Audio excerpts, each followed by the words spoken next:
In the quaint village of Shivpuram, nestled between the mystical forests and the sacred river, a sense of tranquility prevailed. However, the peace was disrupted when a group of ferocious crocodile monsters, led by the gargantuan Makaraksha, emerged from the depths of the river.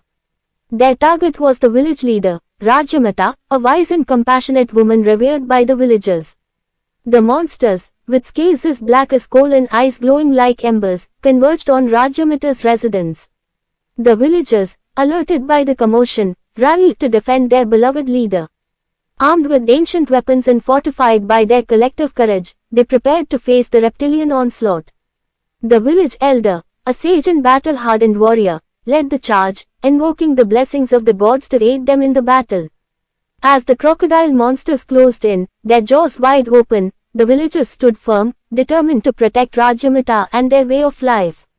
The fate of Shivpuram hung in the balance, and the villagers were resolute in their defense of their home and their leader. Pandemonium erupted as the villagers clashed with the crocodile monsters. The air echoed with the sound of clashing steel and the scent of wet earth filled the air. Makaraksha, the behemoth leader, lunged at Rajyamata, but the villagers formed a shield around her, deflecting the monster's deadly blows. With a fierce battle cry, the villagers launched a counterattack, their weapons imbued with the power of their collective devotion. In the final showdown, the village elder confronted Makaraksha. With a mighty blow, the elder struck the monster's heart, defeating the beast and shattering the dark magic that controlled the others. The remaining crocodiles fled, vanishing into the river's depths. Victorious, the villagers cheered, their bond and bravery saving Rajyamata and their home.